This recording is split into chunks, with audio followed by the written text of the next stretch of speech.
एक फ़िल्म को समझना मुझे नहीं लगता कि किसी भी फ़िल्म को पसंद करने की ज़रूरत है, भले वो क्लासिक हो, भले वो कोई एरी-गैरी फ़िल्म हो। बट मुझे लगता है एज़ स्टूडेंट ऑफ फ़िल्म मुझे ज़रूरत है मैं हर फ़िल्म को समझूँ, जो भी मैं देखूँ। सो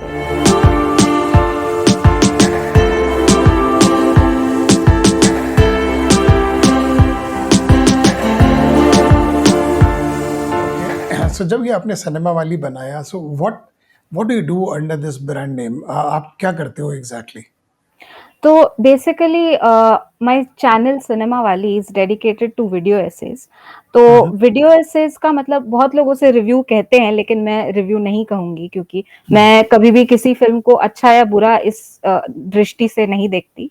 मैं हमेशा फ़िल्म को एकेडमिकली पढ़ने की कोशिश करती हूँ। हम्म। तो वीडियो एसे में जिस भी फ़िल्म को या 2 फ़िल्मों को, कभी-कभी म्यूज़िक वीडियोज़ को मैं उठाकर उन्हें ब्रेक डाउन करती हूँ, उन्हें समझने की कोशिश करती हूँ कि फ़िल्म मेकर ने जो बातें कही हैं वो हम्म। क्यों कही हैं और क्या उसका तात्पर्य है।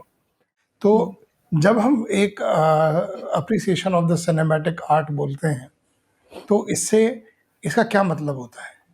जी।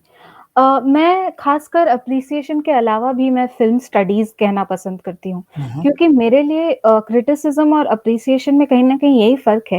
एप्रिसिएशन का मतलब ये नहीं कि अच्छा कहें फ़िल्म के लिए, आप हम्म। तो जानते हो आप तो पढ़ाते ही हैं। हम्म। हम्म। तो एप्रिसिएशन का मुझे लगता है एक तो फ़र्क है क्रिटिसिज़्म से कि फ़िल्म क्रिटिक्स स्पेशली हमारे देश में जब फ़िल्म क्रिटिक्स के आर्टिकल्स आते हैं या वीडियोज़ आते हैं, हम फ़िल्म क्रिटिक्स को देखते हैं ये जानने के लिए कि फ़िल्म अच्छी है या नहीं, या फ़िल्म हम्म। पर मुझे अपना वक़्त ज़ाया करना चाहिए या नहीं।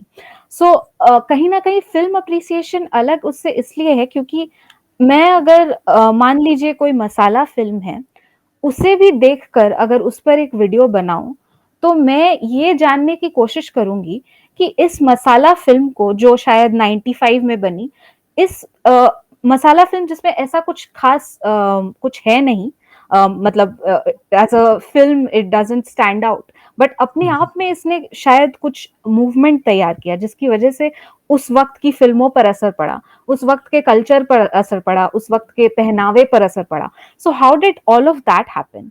इस चीज़ को पढ़ूँगी मैं और मैं कंसिडर करती हूँ कि वो फ़िल्म एप्रिसिएशन है कि एक फ़िल्म को समझना मुझे नहीं लगता कि किसी भी फ़िल्म को पसंद करने की ज़रूरत है, भले वो क्लासिक हो, भले वो कोई एरी-गैरी फ़िल्म हो। बट मुझे लगता है एज़ स्टूडेंट ऑफ फ़िल्म मुझे ज़रूरत है मैं हर फ़िल्म को समझूँ, जो भी मैं देखूँ। So yeah hmm. That's what I would call it yeah. जब आप एनालाइज करते हो, when you look at a film, जब आप एक फिल्म देखते हो, तो आपके दिमाग में क्या चलता है कि हम मैं इसके कौन से एस्पेक्ट्स को देख रही हूँ और किन एस्पेक्ट्स के बारे में बात करना चाहूँगी? तो कोई पैरामीटर्स होते हैं इसके, या आप सिर्फ देखते हो और जो एलिमेंट्स आपके साथ रह जाते हैं उनके बारे में बात करते हैं? How do you do it? हाँ, जब भी मैं एक फ़िल्म को पहली बार देखती हूँ, मैं तो एज़ एन ऑडियंस ही देखती हूँ क्योंकि हुँ। मैं सबसे पहले फ़िल्म को एन्जॉय करने के लिए देखती हूँ। देखते-देखते कहीं न कहीं अब मुझे थोड़ी आदत हो गई है कुछ चीज़ों को पकड़ने की, सोचने की, समझने की और ये आदत आपको कई बार एक फ़िल्म देखने के बाद आती है वैसे तो। जैसे हुँ। अगर मैंने फॉर एग्ज़ाम्पल मैंने आज एक फ़िल्म देखी, उसका नाम है searching. Searching is a very good film और मैंने आज पहली बार देखी। तो अब सर्चिंग ऐसी फ़िल्म है जो मिस्ट्री किस्म की फ़िल्म है जिसमें आप शुरू से ही एज़ एन ऑडियंस आप सोचते हैं कि किसने किया होगा ये या क्या हुआ होगा। तो मैंने शुरू से ही मैं हमेशा एक थ्योरी निकाल लेती हूँ शुरू से क्योंकि ये मुझे करने में मज़ा आता है कि शायद इस वज़ह से ये हुआ होगा। और जब अंत में मुझे पता चलता है कि मैंने सही कहा था, तब मुझे बड़ा मज़ा आता है। तो this is one way to look at films की ये आप हर फ़िल्म में कर सकते हो, ज़रूरी नहीं है कि वो मिस्ट्री ही हो। हुँ, क्योंकि हुँ। कहीं न कहीं आप फ़िल्म में कुछ चीज़ें like some motifs will be reinforced जैसे कि चारुलता में वो एम्ब्रॉयडरी बनाती रहती है, तो वो अंत में आकर वो एम्ब्रॉयडरी जब आपको फिर दिखेगी तो उसका कुछ और मतलब होगा।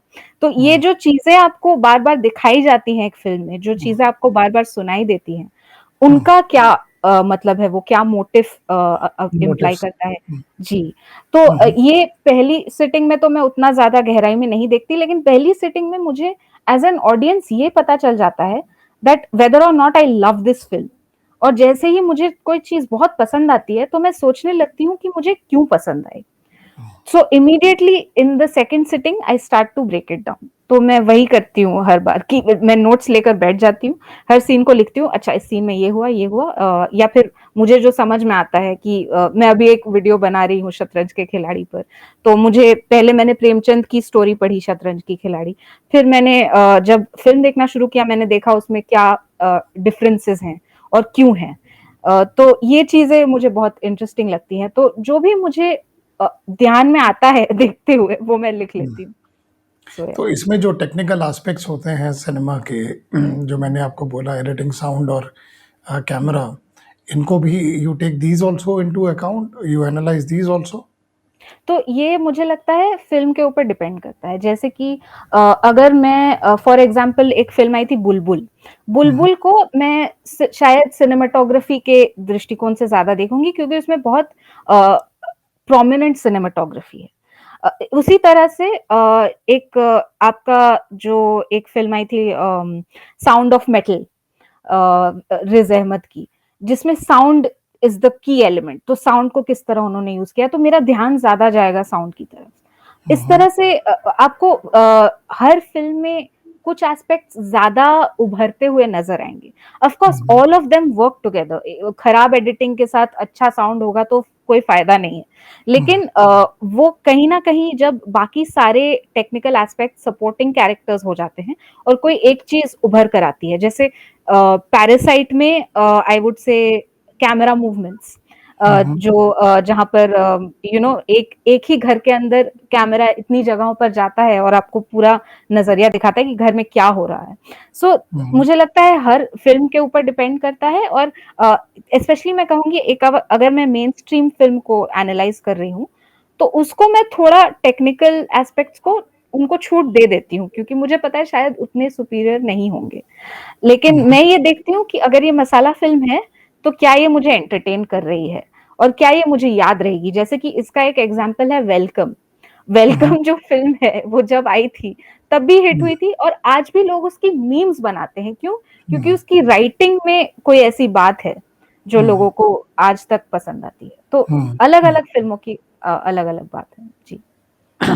जब आप सिनेमा को रिव्यू करते हैं और आपकी जो ऑडियंस है, उनका इसके लिए क्या रिएक्शन होता है? Are they as engaging? लोग जवाब देते हैं, पढ़ते जी। हैं, सुनते हैं और आपसे सवाल पूछते हैं? जी, बिल्कुल लोग बहुत पसंद करते हैं मुझे जितने लोग आते हैं सच कहूँ तो उतने सारे उतनी बड़ी ऑडियंस शायद मेरी नहीं है। जितने कई अमेरिकन एनालिसिस करने वाले चैनल्स की है, क्योंकि हमारे देश में बहुत लोगों के पास वो एक्सेस नहीं है, जितना मैं प्रिविलेज्ड हूँ कि मुझे इतना पढ़ने और जानने का मौका मिला, बहुत लोगों को नहीं मिलता है। इंटरनेट पर जितने लोग वो हज़ार कुछ लोग आते हैं मेरे चैनल पर, लेकिन उन्हें इस चीज़ में भाग लेना बहुत पसंद है। दे ऑलवेज़ कमेंट एंड वो अपनी थ्योरीज़ बताते हैं। वो उन्होंने क्या-क्या समझा फ़िल्म से वो बताते हैं। उन्हें अगर कुछ पसंद नहीं आता है तो वो भी मुझे बताते हैं कि ये आपने सही नहीं कहा, मुझे लगता है ये है। और मुझे बहुत अच्छा लगता है ये देखना कि लोगों के अपने भी कुछ ना कुछ ख़्यालात हैं। सबके लिए एक फ़िल्म अलग-अलग मतलब से मतलब हर किसी के लिए the meaning of the film is different. तो हुँ, ये हुँ। मुझे बहुत अच्छा लगता है देखना। सो या